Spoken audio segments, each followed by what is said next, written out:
हरि लाल की जय। यानी श्रीपद विलास निकुंज रहस्य श्री महादिव्य महाराज राजेश्वर प्रवर परमहंस हंसवाचार्य हंसाचार्य श्री हरिव्यास देवजू कृत्या श्री महावाणी सेवा सुख में लिखते हैं। ये महावाणी का सेवा सुख है जो उन्होंने पहले ही पद में लिखा है। पहले पद में उन्होंने लिखा है, जय जय श्री हेतु सहचरी भरी प्रेम रस रंग, प्यारी पीतम के सदा रहत जो अनुदिन संग। अष्टकाल वर्णन करूं तिनकी कृपा मनाए, महावाणी सेवा जो सुख अनुक्रम ते दर्शाए। सखी नाम रतनावली अस्तोत्र पाठ तह कीज, पुनर्गुरु सखिन कृपाल जू लई जुगल सेवचित दीज। प्रात काल ही उठ के धार सखी को भाव, जाय मिले निज रूप सो या को यही उपाव। मोहन मंदिर चौक में मिली सब सखी समाज, बीन बजावही गावही मधुर मधुर सुर साज। यानी महावाणी में सेवा सुख में हरिवास देवाचार्य जी महाराज ये लिखते हैं, जिन्होंने महावाणी में ये सेवा सुख में लिखा है, निर्देश किया है। प्रात काल उठ के धार सखी को भाव, जाय मिले निज रूप सो या को यही उपाव।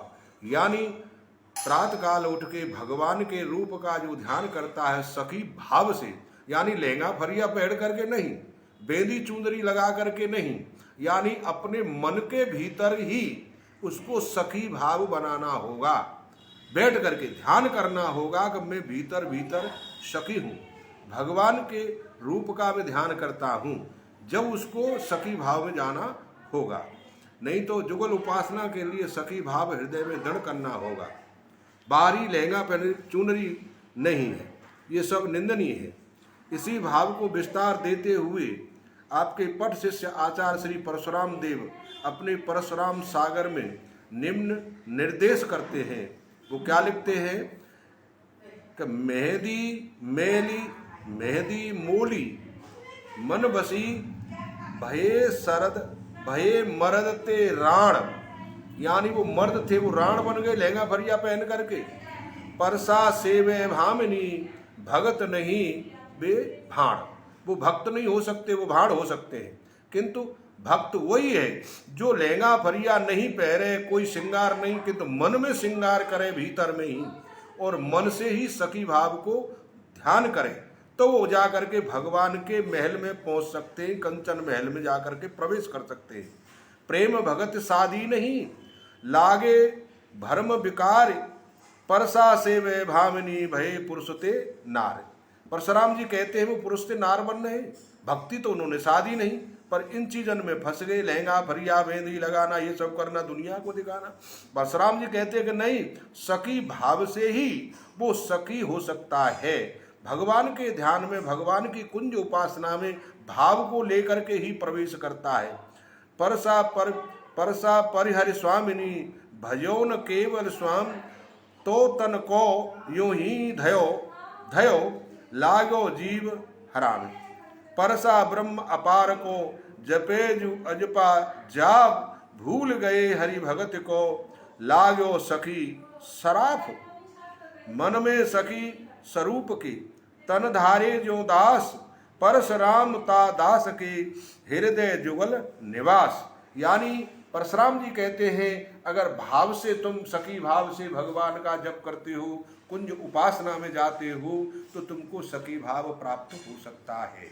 किंतु लहंगा फरिया चुनरी ने ओढ़ करके तुम और ये सब दिखा करके कहो कि हम सखी भाव करते हैं, किंतु नहीं, यहाँ तो उन्होंने कह दिया सखी नाम रत्नावली पाठ करे नित्य, गुरु सखीन कृपाल जो जुगल सेव चित दीन। प्रात काल ही उठ के धार सखी को भाव। यानी उन्होंने भाव के ऊपर कहा है, यहाँ सखी का जो होता है वो भाव होता है, बाहरी भाव नहीं। बाहरी भाव तुम लहंगा फरिया किसको दिखाओगे, ये चुनरी तुम किसको दिखाओगे, नहीं, ये तो तुम भाव से ही भीतर से अपने से भगवान के लिए तुम सखी हो। भगवान को भाव से सखी दिखाओगे, भगवान को प्रेम से सखी रूप में उसकी सेवा करोगे, उनकी कुंजन में जाकर के तुम मिलोगे। मिलोगे कहाँ? जब तुमने सखी का भाव कर लिया तो कहाँ मिलोगे? तो यहाँ लिखा है उन्होंने, मोहन मंदिर चौक में मिले सब सखी समाज, बीन बजावही गावही मधुर मधुर स्वर साज। इसलिए मोहन मंदिर चौक में, यानी मंदिर का जो है चौक उनका भगवान का, सखी जो समाज है उसमें जाकर के आपको मिलना है। किंतु वो कैसे मिलोगे? भाव से मिलोगे। कपड़ा पहन करके मिलोगे नहीं, वह कपड़ा का कोई लेन देन नहीं होता है, वह श्रृंगार का कोई लेन देन नहीं होता है, वह तो भाव का ही प्रेम है। यहाँ लिखा है उन्होंने कि यानी बीन बजावही गावही मधुर मधुर स्वर साज, यानी बीन बजाना, रसिया गाना, उनकी भक्ति के भजन गाना, सखी भाव से नाचना, मानी मन से नाचना, मन से ही भाव से ही करना, दुनिया को दिखाने के नहीं, अपने भीतर से कुंज में बैठ करके अपने ध्यान लगा करके सखी भाव से देखना है। तो इसलिए उन्होंने भाव के बारे में लिखा है। हमारे परशुराम देव जी ने कह दिया है सब कि अगर तुम ऐसे रूप करोगे तो तुम सखी नहीं हो, भाण हो। यानी लिखा है मर्द से तुम स्त्री बन रहे हो, तो ये क्या हो रहा है? ये तो ठीक नहीं है। परशुराम देव जी कहते हैं कि तुम भाव से बनो। हमारे जितने भी आचार हैं सब उन्होंने भाव के ऊपर ही इसका बेसिस जोर दिया है, क्योंकि भाव से तुम सखी बन सकते हो। जैसे लिखा है, जय मृगनैनी राध के रंग रंगीली बाल, गौरी कंचन बेल जो लपटी श्याम तमाल। कितनी सुंदर है, जैसे लपटी से लपटी श्याम तमाल, यानी लता होती है वो पेड़ में लिपट जाती है, ऐसे ही सखी भाव से भगवान से लिपट जाना होता है। यानी भगवान के लिए सुंदर सुंदर वाद्य बजाना, सुंदर सुंदर गाना, भगवान को सखी रूप से ही आराधना करना, ये सखी भाव हमारा माना गया है। यही आचार्यों ने हमको बताया है। इसलिए मैं इसी को आपको बता रहा हूं कि अगर भगवान की भक्ति करते हो और सखी भाव में जाना चाहते हो तो आप जो है सखी भाव से ही जाओ।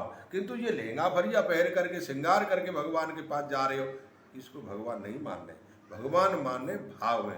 उन्होंने बताया भी है, भाव के ऊपर भी लिखा है, भाव में बिकाहूं भाव प्रीत में भनाऊं, नहीं धन सो अंघाऊं भक्ति चाऊ में अनन्य। भगवान ने कह दिया कि भाव से मेरी भक्ति करता है तब मैं उसके पास में ही रहता हूँ। सखी भाव से जो मेरी उपासना करता है, मैंने भाव से करता है, उसी के पास में रहता हूँ, उसको छोड़ करके नहीं जाता हूँ, उसी की उसमें रहता हूँ। क्यों? उसको छोड़ करके मेरी, लिखा है ना यहाँ, अष्टकाल वर्णन करूं तिनकी कृपा मनाए, यानी अष्ट से में मानी सब समय भगवान को हमको आरती करना है, भगवान को हमको भोग लगाना है, भगवान को हमको श्रृंगार करना है। जैसे एक पत्नी जो है अपने पति के बारे में बार बार सोचती रहती है किसको क्या खिलाना, इसको क्या करना, ऐसे ही जो है सखी भाव से भक्त जो है अपने प्रभु को लाड़ लड़ाता है, भाव से अपने प्रभु से प्रेम करता है, भाव से। तो उस भाव से ही भगवान उसके पास में रहते हैं और आ जाते हैं, उस प्रसाद को घेन करते हैं। हमारे श्री भट्ट जी महाराज ने भी लिखा है अपनी जुगल शतक में, भगवान के कितने कितने भोगन के बारे में, 56 भोग 3600 व्यंजन बनाए हैं उन्होंने और बना करके भगवान को भोग लगाए हैं। कितना सुंदर कुंज में श्रृंगार किया है। तो ये क्या किससे किया? भाव से किया है, यानी सखी भाव से। तुम्हारे पास में सखी भाव होना हमारी संप्रदाय के आधार से, मानी निम्बार्क संप्रदाय के आधार से, ये हमारी श्रेष्ठ भक्ति मानी जाती है। सखी भाव से, यानी श्रृंगार से नहीं, ऊपरी भाव से नहीं, मन भीतरी भाव से। जितने भी हमारे आचार हुए, अब तक हमारे श्री जी महाराज भी हुए, उन्होंने भी अपना यही सखी भाव के बारे में वर्णन किया और नाम भी दिया है। किंतु उन्होंने कभी लहंगा भरिया नहीं पहने, कोई श्रृंगार नहीं किया उन्होंने तो यही पे जोर दिया है कि तुम भाव से रहो सखी में, भाव से भगवान की सखी बनो, भाव से भगवान से प्रेम करो। तो ये है हमारी सखी उपासना। अगर तुम सखी उपासना का भाव तो है नहीं तुम्हारे में, वो सब करते नहीं हो और तुम श्रृंगार लेके डोलते हो, तुम कौन हो? बोले मैं सखी हूँ। तो ऐसे सखी मेरी समझ में तो नहीं, क्योंकि परशुराम देवाचार्य जी महाराज ने तो बिल्कुल उसका दो टूक यहाँ तक कह दिया कि वो बाण हो गया है, और यहाँ तक कह दिया है कि वो पुरुष से नार बन गया है। नहीं, वो सखी नहीं है। इसलिए हमारे यहाँ सबसे ज़्यादा मन से सखी होना और मन से ही भगवान से भाव करना, भगवान से प्रेम करना, ये हमारे मार्ग संप्रदाय का बहुत बड़ी भक्ति और रसिकता की भक्ति और आनंद की भक्ति और भगवान को प्राप्त करने की भक्ति, इसमें भगवान उसके साथ और वो भगवान के साथ में होता है। ये हमारी सबकी उपासना की भक्ति है। बोल वृंदावन बिहारी लाल की जय, सर्वेश्वर भगवान की जय। जय जय श्री राधे।